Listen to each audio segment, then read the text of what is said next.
ಎಲ್ಲ ಇಡೀ ಎಲ್ಲ ಜಿಲ್ಲೆಗಳ ವಿಡಿಯೋ ಕಾನ್ಫರೆನ್ಸ್ ಮುಖಾಂತರ ಸನ್ಮಾನ್ಯ ಮುಖ್ಯಮಂತ್ರಿಯವರು ಸಂಬಂಧಪಟ್ಟಿರ್ತಕ್ಕಂಥ ಸಚಿವರುಗಳು ಈ ಬೆಳೆ ಹಾನಿ ಏನಾಗಿದೆ ಇಡೀ ಕರ್ನಾಟಕ ರಾಜ್ಯದಲ್ಲಿ ಅದರ ಬಗ್ಗೆ ಸಮರ್ಪಕವಾಗಿ ರಿವ್ಯೂ ಮೀಟಿಂಗ್ ಮಾಡ್ತಾ ಇದ್ದಾರೆ.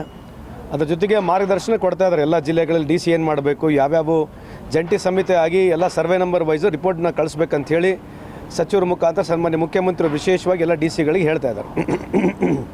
ಬೆಳೆ ಪರಿಹಾರ ನಾಶ ಆಗಿದೆ ಸರ್, ಅದಕ್ಕೆ ಒಂದು ಪರಿಹಾರ ಎರಡೂ ಇದೆ. ಒಂದು ಬೆಳೆ ಪರಿಹಾರ, ಒಂದು ಆಬ್ವಿಯಸ್ಲಿ ಏನು ಅವ್ರಿಗೆ ಇನ್ಶೂರೆನ್ಸ್ ಕ್ಲೇಮ್ ಆಗಬೇಕು, ಎರಡರ ಬಗ್ಗೆನೂ ಚರ್ಚೆ ನಡೀತಾ ಇದೆ.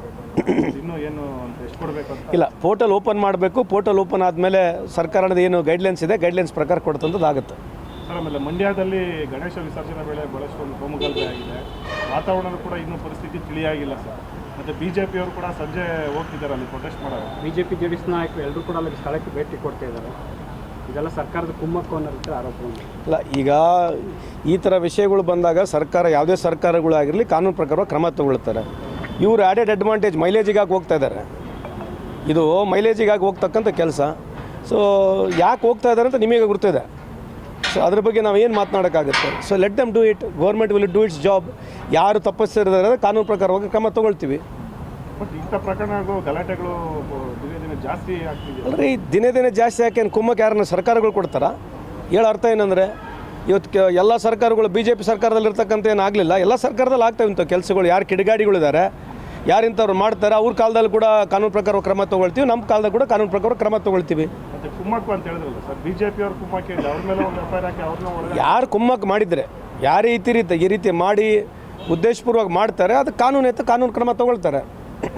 ಸರ್, ಕಾಂಗ್ರೆಸ್ ಆಡಳಿತ ನಡವಳಿಕೆ ಕಾರಣಕ್ಕಾಗಿ ರಾಜ್ಯದ ಬೇರೆ ಬೇರೆ ಭಾಗಗಳಲ್ಲಿ ಈ ರೀತಿಯ ಘಟನೆಗಳು ಆಗ್ತಿದ್ದಾವೆ ಅನ್ನುವಂಥ ಗಂಭೀರ ಆರೋಪವನ್ನು ಕುಮಾರಸ್ವಾಮಿ ಅವರು ಮಾಡಿದ್ದಾರೆ. ಅದೇ ಕುಮಾರಸ್ವಾಮಿ ಅವ್ರಿಗೆ ಏನಾಗಿದೆ, ಅವ್ರ ಜೊತೆ ಅಲಯನ್ಸ್ ಇದಾರಲ್ಲ, ಅಲಯನ್ಸ್ ಇಲ್ದಾಗ ಅವ್ರು ಏನು ಮಾತನಾಡಿದ್ದಾರೆ ಬಿ ಜೆ ಪಿ ಬಗ್ಗೆ ಕೇಳಿಸಿ ನೋಡ್ತಾರೆ ಸರ್ ವಿಡಿಯೋಗಳು. ಈಗ ಅಲಯನ್ಸ್ ಆಗಿದ್ದಾರೆ, okay, that's okay, we agree, we accepted, it's their political call. But ಸುಮ್ಮನೆ ಏನೋ ಈ ಥರ ಒಂದು ಗಲಭೆಗಳು, ಕೋಮು ಗಲಭೆಗಳು ಆದ ಸಂದರ್ಭದಲ್ಲಿ ಲಾರ್ಜರ್ ಇಂಟ್ರೆಸ್ಟಲ್ಲಿ ಮಾತನಾಡಬೇಕು ಹೊರತು ಕಮ್ಯುನಲ್ ಇಂಟ್ರೆಸ್ಟಲ್ಲಿ ಮಾತನಾಡಬಾರ್ದು ಅಂತ ನಾನು ಮನವಿ ಮಾಡ್ಕೊಳ್ತೀನಿ ಅವ್ರಿಗಷ್ಟೇ. ಸೊ ಹಿಂದೂ ಸಮಾಜದಲ್ಲಿ ಅಂದರೆ ಹಿಂದೂಗಳಲ್ಲಿ ಅಸಮಾಧಾನ ಅನ್ನುವಂಥದ್ದು ಜಾಸ್ತಿ ಆಗ್ತಿದೆ ಕರ್ನಾಟಕದಲ್ಲಿ ಅನ್ನುವಂಥ ಅದೇ ಹೇಳ್ತಿರೋದು. ಹಿಂದೂ ಅಸಮಾಧಾನ ಆಗ್ತಿದ್ರೆ ಇವರೇ ಬಿ ಜೆ ಪಿಯವರೇ ಕಾರಣ. ಈಗ 70 ವರ್ಷದಲ್ಲಿ ಹಿಂದೂ ಕತ್ತರನಾಗಿರಲಿಲ್ಲ. 70 ವರ್ಷದ ಭಾರತ ದೇಶದ ಇತಿಹಾಸದಲ್ಲಿ ಕಾಂಗ್ರೆಸ್ ಸರ್ಕಾರಗಳಿದ್ದಾಗ ಯಾವತ್ತೂ ಹಿಂದೂ ಕತ್ತರನಾಗಿಲ್ಲ. ಈಗ president Hindu, wise president Hindu, prime minister Hindu. ಇಡೀ ಬಹುಶಃ ಆಲ್ ಓವರ್ ಇಂಡಿಯಾ ಭಾಳಷ್ಟು ರಾಜ್ಯದಲ್ಲಿ ಬಿ ಜೆ ಪಿನೇ ಇದೆ. ಇವ್ರ ಕಾಲದಲ್ಲೇ ಇವತ್ತು ಹಿಂದೂ ಕತ್ತರನಲ್ಲಿದ್ದಾರೆ. ಅದಕ್ಕೆ ಇವರು ಉತ್ತರ ಕೊಡಬೇಕು. ಸರ್, 23-24 ಕಾರ್ಮಿಕ ಇಲಾಖೆಯಲ್ಲಿ ಹಣ ಬಳಕೆ ಆಗ್ತಾ ಇಲ್ಲ. ಅದು ನೋಡಿದೆ, ಅದು ಆ ಥರ ಇಲ್ಲ. ಗಿಗ್ ಇನ್ನೂ ಪ್ರಾರಂಭನೇ ಆಗಿಲ್ಲಲ್ರಿ. ಗಿಗ್ ಮೊನ್ನೆ ತಾನೇ ಬಿಲ್ ಮಾಡಿದ್ದೀವಲ್ಲ. ಎಷ್ಟು ಬಳಕೆ ಆಗಿದೆ ಸರ್? ಇನ್ನು ಬೋರ್ಡೇ ಪ್ರಾರಂಭ ಆಗಿ ದುಡ್ಡು ಬಂದಿಲ್ಲ ರೀ. ಇನ್ನು ಬೋರ್ಡ್ ಪ್ರಾರಂಭ ಮಾಡಬೇಕು, ದುಡ್ಡು ಬರಬೇಕು. ಸರ್ಕಾರ ಮೊದಲು ಇನ್ಶೂರೆನ್ಸ್ ನಾವು ಅನೌನ್ಸ್ ಮಾಡಿದ್ದೀವಿ.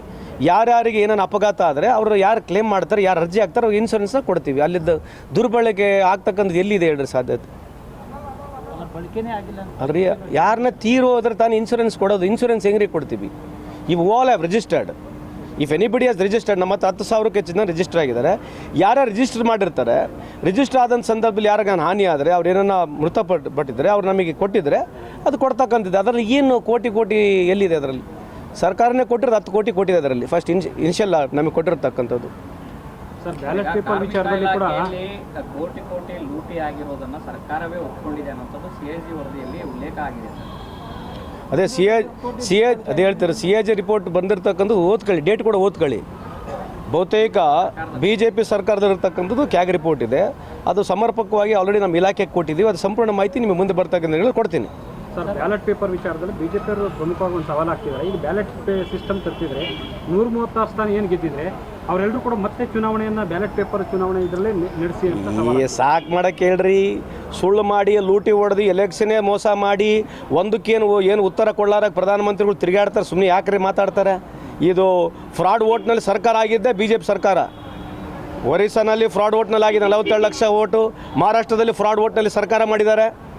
ಹರಿಯಾಣದಲ್ಲಿ ಫ್ರಾಡ್ ವೋಟ್ನಲ್ಲಿ ಸರ್ಕಾರ ಮಾಡಿದ್ದಾರೆ. ಕೇಂದ್ರ ಸರ್ಕಾರನೇ ಫ್ರಾಡ್ ವೋಟ್ನಲ್ಲಿ ಆಗಿದೆ. ಸುಮ್ಮನೆ ಏನೋ ಮಾತನಾಡ್ತಾರೆ. ದೇವ್ರು ಒಳ್ಳೇದು ಮಾಡಲಿ ಅವ್ರಿಗೆ. ಇದು ಬಿಟ್ಟರೆ ಬೇರೆ ಏನಿದೆ ಮಾತಾಡೋಕ್ಕೆ? ಆಮೇಲೆ ಆಳಂದದಲ್ಲಿ ಚುನಾವಣಾ ಅಕ್ರಮ ಆಗಿದೆ, ಅದನ್ನು ಎನ್ಕ್ವೈರಿ ಮಾಡೋದಕ್ಕೆ ಚುನಾವಣಾ ಅಲ್ರಿ, ಈಗ ಎಲೆಕ್ಷನ್ ಕಮಿಷನರ್ ಏನು ಉತ್ತರ ಕೊಡ್ತಾನೆ ಕೇಳ್ರಿ. ಎಲೆಕ್ಷನ್ ಕಮಿಷನರ್ ಅವರಿಗೆ ನೀವು ವಿಡಿಯೋ ರೆಕಾರ್ಡಿಂಗ್ ಕೊಡ್ರಿ ಅಂತಂದ್ರೆ ಕೊಡಕ್ಕೆ ಬರಲ್ಲ, ಪ್ರೈವಸಿ ಇದೆ ಹೆಣ್ಮಕ್ಳದು, ನಾವು ಪ್ರೈವಸಿ ಕೊಡಕ್ಕೆ ಬರಲ್ಲ ಅಂತ ಹೇಳ್ತಾರೆ. ಅಂದರೆ ನೀವು ರೆಕಾರ್ಡಿಂಗ್ ಮಾಡೋಕ್ಕೆ ಅಧಿಕಾರ ಇತ್ತಾ?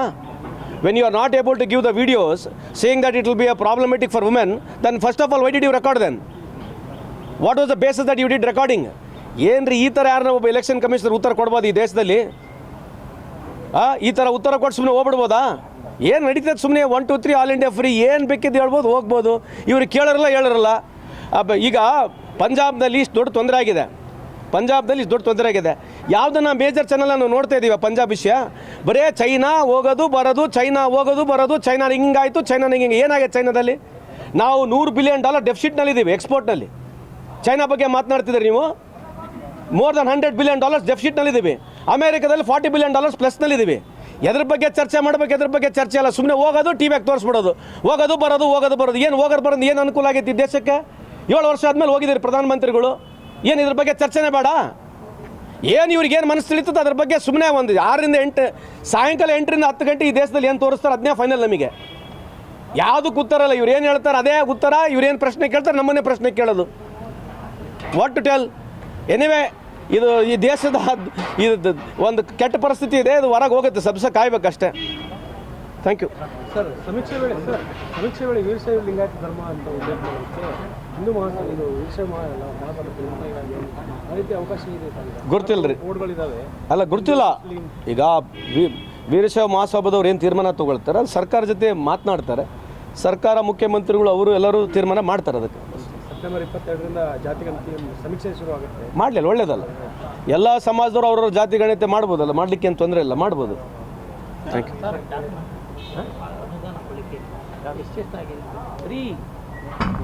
10 ಕೋಟಿ ರೂಪಾಯಿ ಇನ್ಸೂರೆನ್ಸ್ ಕೊಟ್ಟಿರತಕ್ಕಂಥದ್ದು. ಅಂದರೆ ಗಿಗ್ ಎಕಾನಮಿನಲ್ಲಿ ಯಾರಿಗೆ ಏನ ತೀರೋದ್ರೆ, ನಮಗೆ ರಿಜಿಸ್ಟರ್ ಆಗಿರ್ತಕ್ಕಂಥ ಯಾರನ್ನ ತೀರೋದ್ರೆ ಅದು ದುಡ್ಡು ನಾವು ಕೊಡಬೇಕು ಅವ್ರಿಗೆ, ಡೈರೆಕ್ಟ್ ಅವ್ರ ಅಕೌಂಟಿಗೆ ಹೋಗುತ್ತೆ.